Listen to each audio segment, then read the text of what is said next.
I've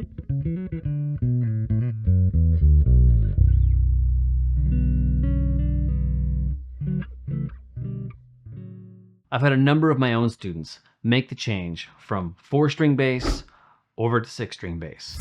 And the thing that I hear most is, what should I learn first? So in this video, I'm going to tell you the 4 things that you should focus on as a 6-string bass player.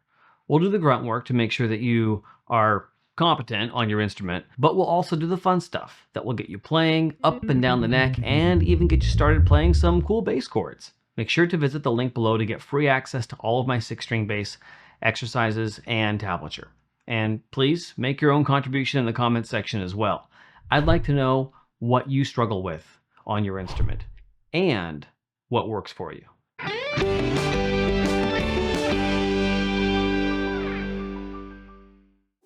Muting your strings can be one of the most difficult but most important things for the 6-string bass. That's why I use a mute, but you can't depend on the mute. Sometimes you need the open strings available as well. A mute can be really good to have, and you can put it just on the edge of your strings so that you can still get a nice open string sound, but still, you're gonna have strings that are gonna want to ring sympathetically. This is a problem on all basses, but it's probably 2 or 3 times as difficult on a 6-string bass compared to a 4-string. Those strings just love to get ringing when you don't want them to. Pretty soon it sounds like mud, and nobody wants to hear that. So the rule is you want to touch all the strings all of the time, more or less.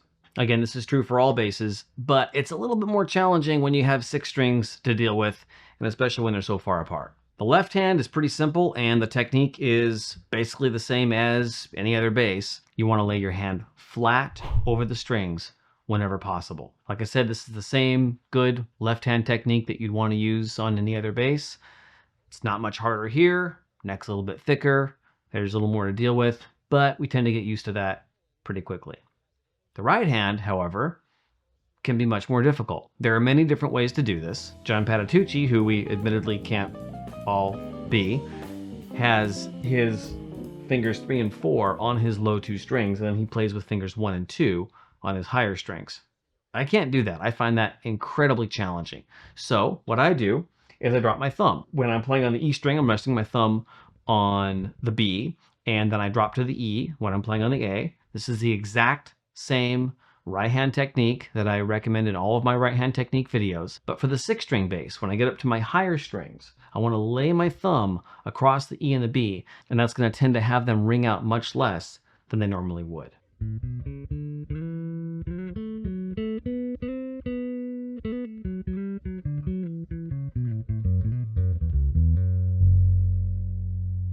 I do go into this in more detail in my 6-string bass right hand technique video, which you can find posted below. Once you get rid of the notes that you don't want ringing out, your next challenge is to locate the notes that you do want to have ringing out.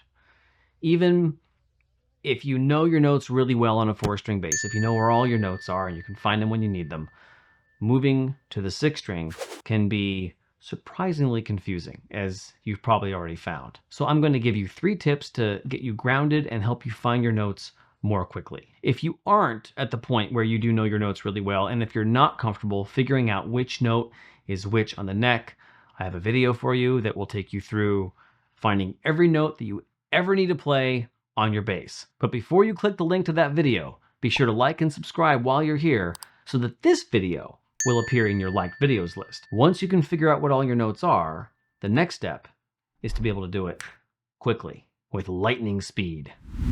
My first tip is to just remember your 4-string. You know, the bass that you know really well, the bass you used to love. If you know those notes, then you know the notes on these 4 strings. This may seem obvious, but when you're hunting for a note in the middle of a jam, it can be harder than it looks. So let's break this down. First, mentally split the strings in half. You've got the low 3 strings and you've got the high 3 strings. So tell yourself, this line in the middle, the one to this side is your A string. The one to this side is your D string. So take your left hand, grab your bass, feel where that middle is. You need to be able to do it by feel. So you feel the middle and you tell yourself, This is my A, and this is my D. Reaching out from there, you have your G, and then reaching deeper, you have your E. Practice doing that. Actually grab your bass, feel the middle, and be able to start to get the feel of the strings under your fingers. So I can feel right now, this is my D string, this is my A string. If I want my G string, it's right there. If I want my E string, it's right there. And so in this way, I can get back to the notes that I already know by anchoring myself to the middle with the D and the A, and then to the edges or near to the edges with the G and with the E. The next thing you can do to grab notes that you need right away is to think about octaves. So think about your scale. Beginning and end of that scale, those are the same note. And so can I grab my bass? I think this is my G, this is my D. I can see that I'm on my 5th fret on my D string. That means that's a G. And so that means this is also a G. And so this is one way to have a known location of, in this case, I know where my G is on my D string, and I can use that as reference to grab the G right here. So use your octaves to your advantage.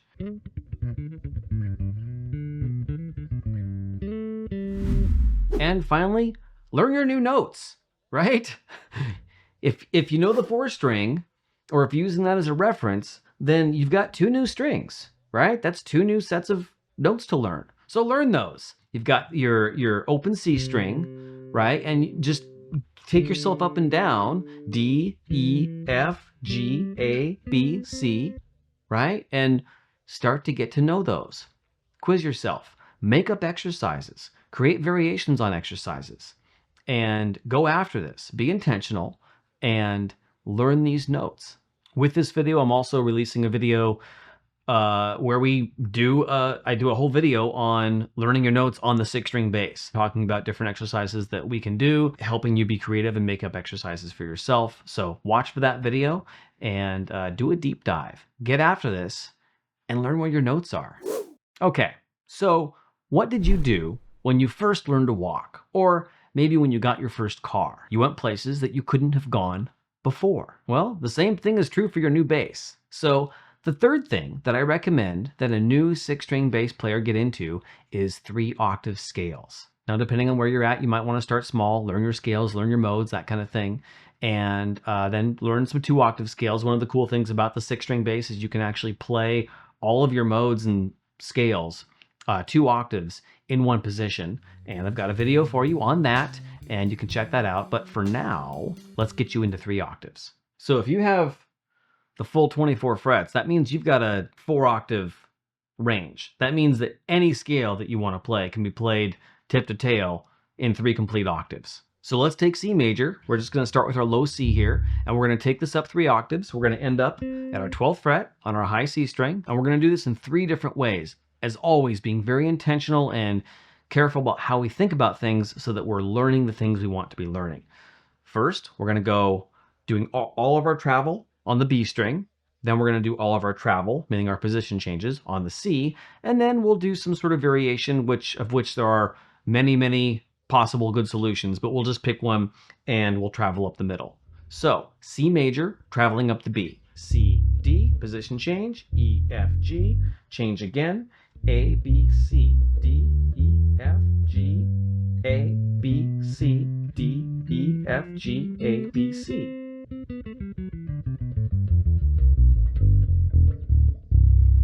Now we'll go up and down, traveling on the C string.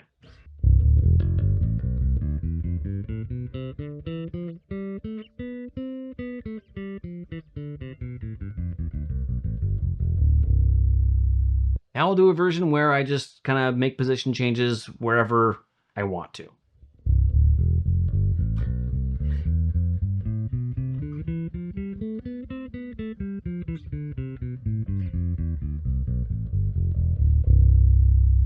Three-octave scale.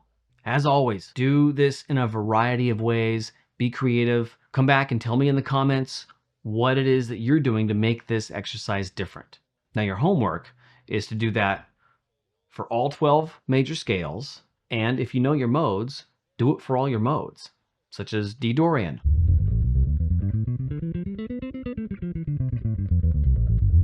E Phrygian,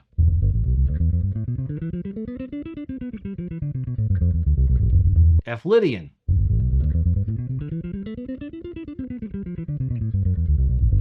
G Mixolydian,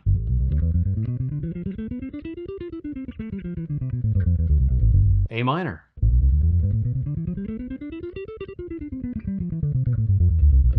B Locrian,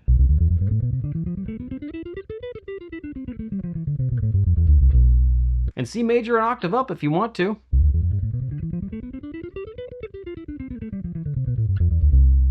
Simple as that. Now, I know that you're probably worried that you're going to run out of stuff to practice soon and that the boredom will set in and you'll have to take up violin or some god-awful thing because playing six-string bass, well, that'll just be way too easy. But think about this. 12 keys, that's 12 things to practice, times 7 modes of each key. Well, that's 83 different things to practice. And there's at least 3 different ways to play these. So going up the B string, going up the middle, going up the C string. So times 3, let's see, that gives you 252 possibilities so far. And if you're a jazz nut, I mean, you want to include the harmonic minor and the melodic minor, and of course, all the modes of those scales, which gives you 756 ways to play scales in 3 octaves.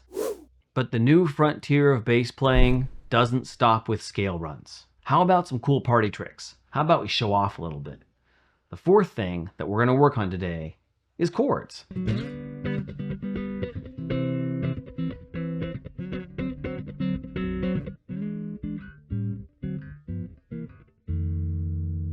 And yes, chords can be played on any bass. It's multiple notes ringing out at one time. Any bass can do that, right? But the 6th string has an advantage over other basses. Or if you have a 5 string with a high C on it. And it's the high C that is where the advantage lies. The thicker the string, the bassier the sound. So my low E compared to my E on my 5th fret on my B string, with the 5th fret on the B string, that's a thicker, bassier sound. And if you think about the high C, got the high C real thin kind of a tone there, not real heavy in the bass, on the bass frequencies. That's a little heavier. The same C on the G. Okay, a little heavier. Same C. A little heavier. Right? And if I bend this up, I can get it there too. The thicker the string, the bassier the tones in that string. So that's great if you want a nice solid bass line, but when you're playing chords, you get more interference and you get more dissonance from those chords. So this B major chord here, it's kind of low, but it sounds nice, right? It's rich, but it's not too dissonant. Just a major chord, right? Well, I take that same shape and I put it here. It's pretty thick, it's pretty heavy. And so on the 6th string, we have more flexibility with our chords and more range, of course. We can go higher up. We get better high notes or more variety of high notes. So let's dig into that. I'm going to show you 8 great shapes that you can use on basically any song. Of course, these will work on a 4-string, but we're going to look at the 6-string version of those. And if you want to learn my instant jazz trick with just 2 shapes, you should check out this video because it's actually really easy. I'll also be coming out with a video pretty soon that really gets into how to create your own bass chords, sort of where they come from and really how to think about that. I'll post it here when it's done, but for now, here's 8 great chord shapes to get you started.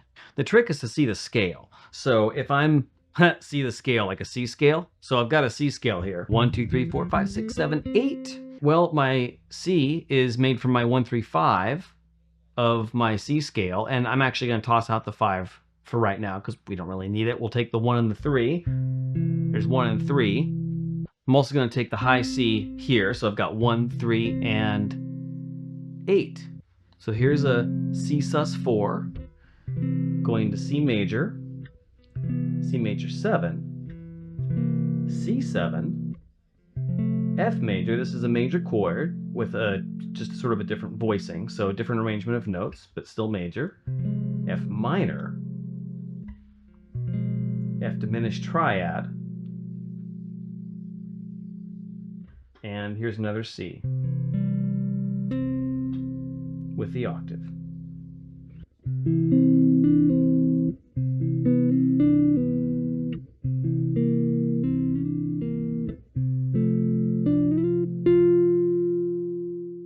The six-string bass is a monster, but it's my monster, and I love it. And now it's your monster too, and I want you to love it as well. So dig in deep, practice deliberately, and reach out to me at stepbystepmusic.com if you need any more help.